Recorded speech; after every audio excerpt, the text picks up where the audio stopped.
दिल से बुलाया केमिस्ट्री क्लास 12 को पढ़ा रही हिमांशु कुमार है। तारू दोस्त फुल एचडी में क्वेश्चन और 24 बनाएंगे। ये भी दोस्त एग्जाम में आया वो क्वेश्चन है। क्वेश्चन बोलता है हमारा दोस्त, क्या स्ट्रक्चरल फॉर्मूला लिखिए दिए गए आइसोमेरिक अल्कोहल का जिसका मॉलिक्यूलर फॉर्मूला है C3H8O। तो सबसे पहले जानेंगे मॉलिक्यूलर फॉर्मूला क्या होता है। मॉलिक्यूलर फॉर्मूला के एक्चुअल नंबर ऑफ एटम्स को क्या बोलते हैं, मॉलिक्यूलर फॉर्मूला। परमाणु की वास्तविक संख्या को क्या बोलते हैं दोस्त, मॉलिक्यूलर फॉर्मूला। तो C3H8O है, कार्बन का संख्या कितना है 3, योग्य 1 कार्बन 2 कार्बन 3 कार्बन 1 ऑक्सीजन। यहाँ पर 1 ऑक्सीजन डाल दिए। अब हाइड्रोजन बांड चार पर 1 बॉन्ड दिखा 3 बॉन्ड नहीं दिखा, कितना हाइड्रोजन फिलअप करेंगे 3 हाइड्रोजन। 2 बॉन्ड है 2 बॉन्ड नहीं है 2 हाइड्रोजन। यहाँ 2 बॉन्ड है 2 बॉन्ड नहीं है तो 2 हाइड्रोजन भर दिए। कार्बन 3 था तो कार्बन 3 हो गया। हाइड्रोजन 8 है 3 2 5 2 7 हुआ, मतलब 1 हाइड्रोजन अभी भी बचा हुआ। तो देखो ये मेरा बन गया अल्कोहल। ये क्या बन गया अल्कोहल। तो फंक्शनल ग्रुप से जुड़ा हुआ कार्बन सिंगल कार्बन। तो प्रिंसिपल से 1 कार्बन 2 कार्बन 3 कार्बन। तो 3 कार्बन के लिए root word pro. Carbon carbon के भी सिंगल वर्ड है तो प्राइमरी सफिक्स के रूप में एन। और 1 नंबर पर ओल है तो यहाँ लिख देंगे 1 all. Alphabet number hyphen hyphen. तो इस कंपाउंड का यूटेक नाम है प्रोपेन 1 ऑल। अब देखो दोस्तों यहाँ पे फंक्शनल ग्रुप भी 1 नंबर पे, इसी फंक्शनल को 2 नंबर पे करेंगे तो पोजीशन आइसोमर बन जाएगा। क्या बन जाएगा पोजीशन आइसोमर। तो पोजीशन आइसोमर बन है तो बोलो 2 से अधिक ऑर्गेनिक कंपाउंड जिसका मॉलिक्यूलर फॉर्मूला सेम हो लेकिन फंक्शनल ग्रुप का पोजीशन अलग अलग हो तो वह आपस में फंक्शनल आइसोमर कहलाते हैं और होने वाली घटना को फंक्शनल आइसोमेरिज्म कहते हैं। अब देखो 1 नंबर पे अल्कोहल, तीसरे अल्कोहल को 2 नंबर पे ला रहे। यहाँ पे वो 3 नंबर था तो CH3 हो गया, CH के ऊपर OH आ गया और CH के आगे क्या गया मेरा CH3। यहाँ पर CH3 तो CH3 डाल दिए। प्रिंसिपल से आपका 3 कार्बन का, यहाँ पर 3 कार्बन लिख दिए।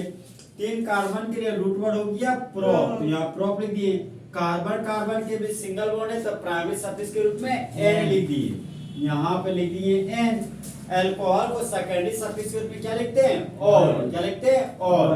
तो 2 नंबर पर ओल है दोस्त, यहाँ पर लिख दिए 2 ऑल। अब देखो यहाँ पे 2 भोवे लगातार आ गया तो प्राइमरी सफिक्स के ई को क्या करेंगे हटा देंगे। अल्फाबेट नंबर है तो हाइफन, नंबर पर हाइफन। तो इस कंपाउंड का यूटेक नेम हो गया प्रोपेन 2 ऑल। तो प्रोपेन 1 ऑल का पोजीशन है इसमें प्रोपेन 2 ऑल बन गया। अब इसी प्रोपेन 1 ऑल का एक बनाते हैं हम लोग दोस्त ईथर फॉर्म। क्या कौन सा फॉर्म बनाता है ईथर फॉर्म। तो फिलहाल ईथर फॉर्म बनाने की कोशिश करते हैं। तो एक आइसोमर हो गया, ये कि मेरा दूसरा आइसोमर। अब हम लोग फंक्शनल आइसोमर बना रहे हैं। ठीक, ये चेन आइसोमर नहीं है। चेन आइसोमर होने के लिए 4 कार्बन चाहिए, समझा। कार्बन से कितना चाहिए 4। 3 कार्बन हुआ मतलब पोजीशन आइसोमर होने के लिए 3 कार्बन का जरूरत है तो वो तो बन गया। और फंक्शनल आइसोमर होने के लिए कम से कम 2 कार्बन होना चाहिए। फिलहाल तो मेरे पास 3 कार्बन है। तो देखो दोस्त हमको फंक्शनल आइसोमर बनाना है तो एल्डिहाइड का फंक्शनल आइसोमर क्या होता है कीटोन। क्या होता है कीटोन। कार्बोक्सिलिक एसिड का फंक्शनल आइसोमर ईस्टर। क्या होता है ईस्टर। और अल्कोहल का फंक्शनल आइसोमर ईथर होता है। क्या होता है दोस्त ईथर। तो अल्कोहल के जगह पर यहाँ पर बना दिए ईथर फंक्शनल ग्रुप।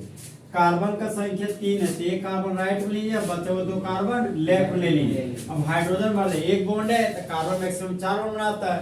यहाँ पर 3 हाइड्रोजन भर दिए, यहाँ पर 2 हाइड्रोजन भर दिए और यहाँ पर 3 हाइड्रोजन भर दिए। तो कार्बन का नंबर 3 है तो C3 हो गया। 3 2 5 3 8 हाइड्रोजन 8 हो गया। छुछे ऑक्सीजन हो गया। यहाँ पर देखो अब इस कंपाउंड का यूपेक नेम लिखते हैं। तो डाइवैलेंट ईथर फंक्शनल जुड़ा हुआ कार्बन 1 कार्बन, यहाँ पर 2 कार्बन है।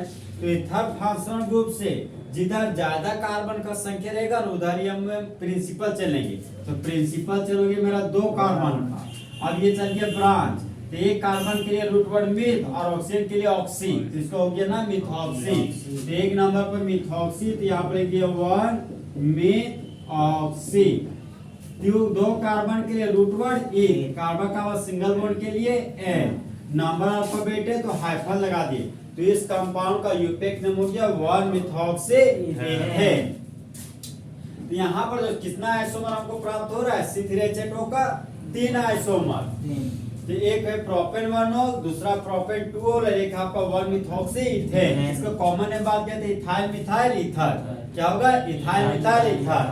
तो क्वेश्चन नंबर 24 का आइसोमर हो गया दोस्त आपका 3 तो तीसरा फुल एचएम है। क्वेश्चन नंबर 24 क्या हो गया? खत्म।